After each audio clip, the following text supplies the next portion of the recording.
Hey, what's up, everybody? It's Stephen A. Williams, president and founder of the creditrepairshop.com, and this is a story that landed on Monday, and I want to make you aware of it. It says Experian has some explaining to do, and basically what happened, and I'll post a link to this article also, but basically what happened was that hackers had figured out a way to get into individuals' accounts.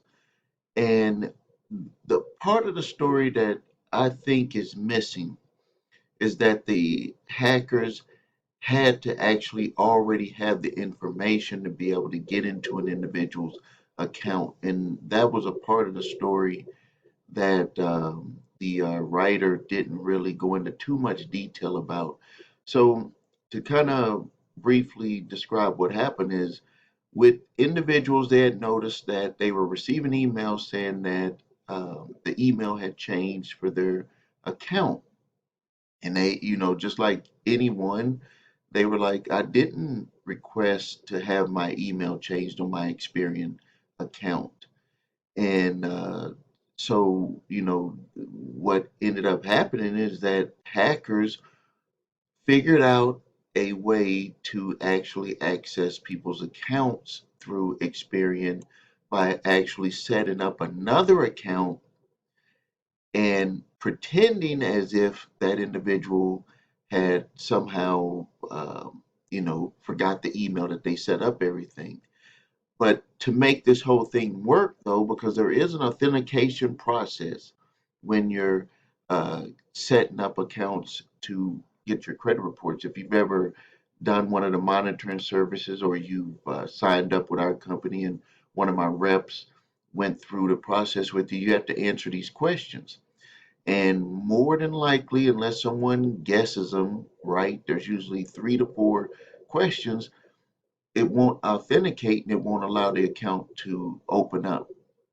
And so, what these individual hackers were doing is that they've already had the information of the individuals.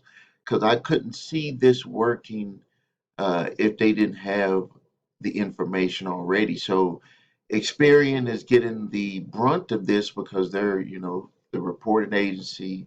They always talk about privacy. They always talk about protecting people's information. They send out letters where they say they won't even allow you to uh, you send information to repair your own credit without making sure it's you, and then they're allowing these types of accounts to be opened up, and their authentication process is must not be working because number one, here's one problem that I would see uh, from the get go is that when the individual signs up for an account, there's going to be an IP address, and you would think that if it's an unknown IP address from which they're trying to log into, that they would not allow that to work. It would be like a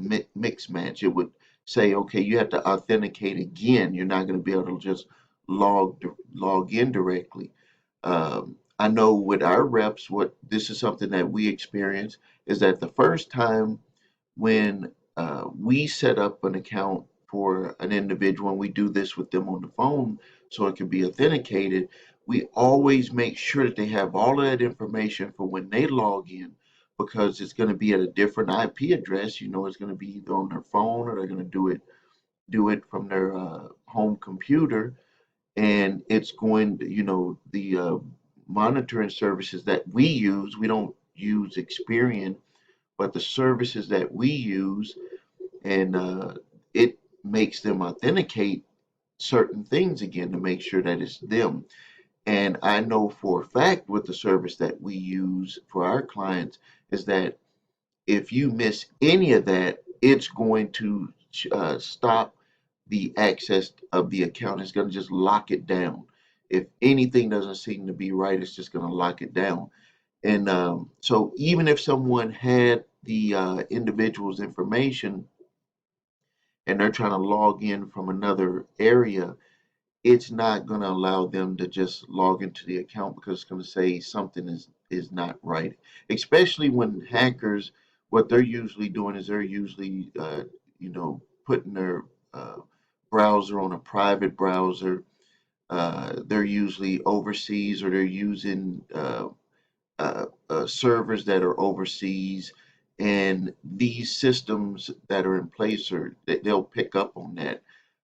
So I don't technically blame Experian for what's happening with this, but you would think that they would have some things in place that would just say, you already have an account.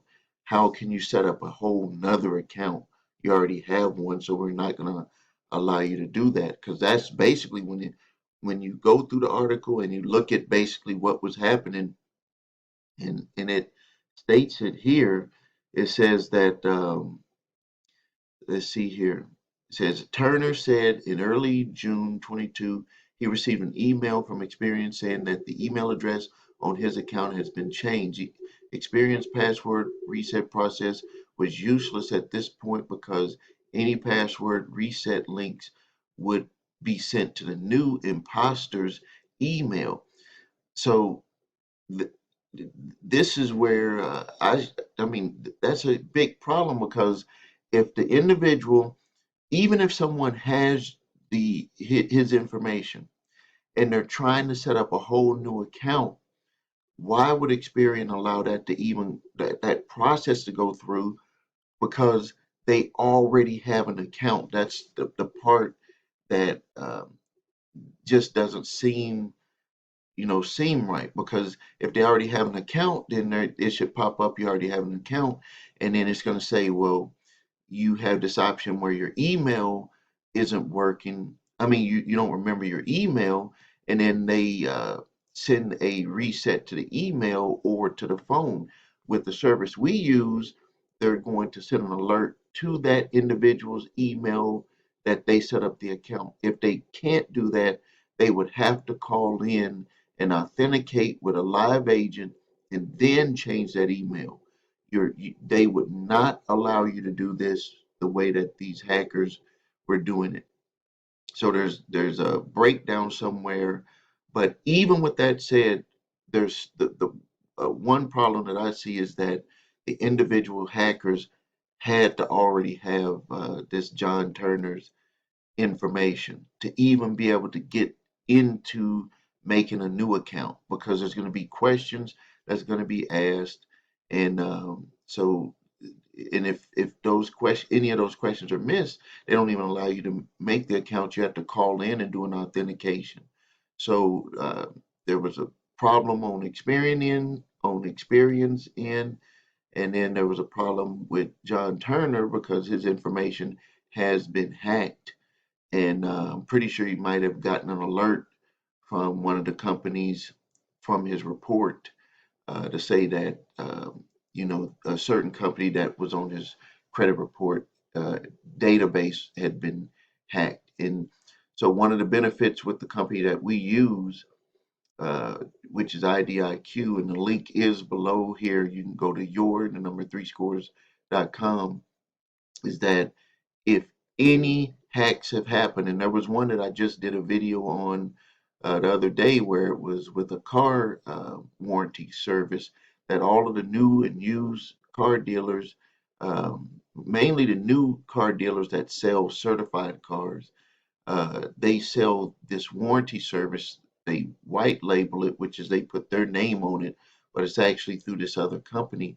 That company got hacked. I got an alert saying that my information was hacked, and I need to be on alert to watch out for any suspicious activity on my reports. And so I have the alerts up, and that was alerted, and then uh, and I have the alerts on my reports, and so these are the things that we have to watch out for, and I'm pretty sure that this individual's information was hacked, and then they, you know, and that the hackers just decided, hey, here's an account that we got all of the information, and we're going to try to attempt to get in. And I'm pretty sure that there's some that they didn't get in, but you know how hackers work. If they can get into one, they're going to do all the damage that they can on one, and then they're going to move on to the other one. All right, just wanted to make you aware of this. This was a story that hit just this last Monday. If you need help with your credit, please visit us at thecreditrepairshop.com. Watch the video, What Makes Us Different, so you can see my 8-point validation process, my two-phase settlement process. If you need your credit reports and scores, which is a definite, you need to have a monitoring service that provides information for all three. I prefer you get a paid monitoring service because you're going to get more features and it's going to be more information on making sure that you're alerted. The free ones don't give you all of these features. Um, Go to the website your3scores.com. Link is below this video. And again, if you have debt collectors coming after you, make sure you grab my 3-pack of letters to stop debt collectors. Uh, that link is below here. You get statute of limitations letter, debt validation letter, and cease and desist collection activities letter. Thank you for your time. Make sure you subscribe to the channel. This is Stephen A. Williams, President and Founder, CreditRepairShop.com.